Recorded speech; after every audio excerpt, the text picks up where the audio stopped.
और इस वाक़े की बड़ी एविडेंस थी हमारे पास, सॉलिड एविडेंस था, इंफॉर्मेशन थी कि अजित देवल जो है, जो इंडियन एनएसए है, he was planning something in Balochistan. और वी वर नॉट एक्सपेक्टिंग कि बुज़दिल जो है वो बच्चों पे प्लान करेगा। इट वाज एक्सपेक्टेड कि बलूचिस्तान में उनका कोई, क्योंकि बिकॉज जिस तरीके से हमारी सिपाह ने उनको एक इबरतनाक शिकस्त दी इस सारे 9 मई और 10 मई और ये पिछले चंद वीक से जो कुछ आपके सामने होता रहा, जिस तरीके से उनको पूरी दुनिया के सामने एक सुबकी हासिल हुई, जिस तरह उनका एरोगेंस नीचे आया, तो intelligence response was expected in Balochistan. और इसकी हमारे पास इंटेलिजेंस थी भी। लेकिन मासूम बच्चों को निशाना बनाना, ये वो बुज़दिली है, ये वो हिंदुस्तान की अजय देवल की सोच है कि वो इस हद तक नीचे गिर गए हैं, क्या वो बच्चों तक आ गए हैं और बच्चों को निशाना बना रहे हैं। और बच्चों को, जो स्कूल गोइंग मासूम बच्चे हैं, उनको इस तरीके से निशाना बनाया गया है और उनको बेदर्दी के साथ शहीद किया गया है, ज़ख्मी किया गया है।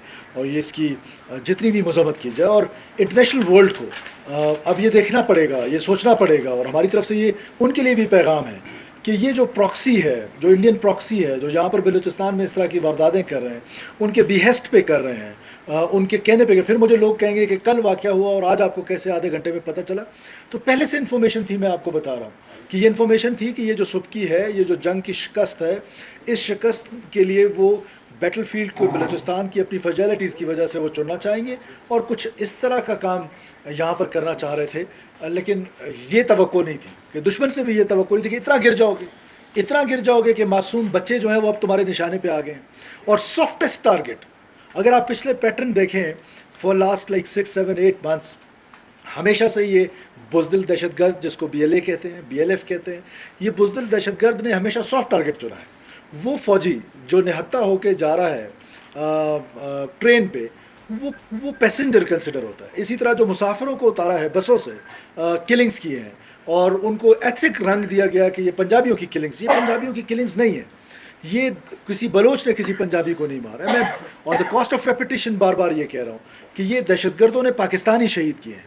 तो अब वो और सॉफ्ट टारगेट पे चला गया है कि वो मासूम बच्चे जिनको माओ ने सुबह तैयार किया, जिनके आंखों में कितनी ख्वाब थे कि क्या उन्होंने आगे अपना फ्यूचर उनका, और उनको आज खून से नहला दिया गया, उन मासूम बच्चों को। तो मैं समझता हूँ कि इससे पहले भी एक दफ़ा पाकिस्तान में इसी दहशतगर्दों ने मासूम बच्चों पे हमला किया था और फिर उनका अंजाम उनके सामने था। अब बच्चों की हद तक लड़ाई आ गई, तो अब कोई गिला हमसे भी ना हो, और उसका रिस्पॉन्स जो है वो ज़रूर मिलेगा। लेकिन हम क्योंकि स्टेट हैं, हम क्योंकि हुकूमत हैं, तो हम रिस्पॉन्सिबल लोग हैं। कम से कम हमारे निशाने पे बच्चे नहीं होंगे, हमारे निशाने पे वो लोग होंगे, वो दहशतगर्द होंगे जिन्होंने आज ये खून बहाया है, वो दहशतगर्द होंगे जो मैं आपको हर प्रेस कॉन्फ्रेंस में कहता हूँ कि हम उनके खून का बदला लेंगे। तो बदला लिया जाता है।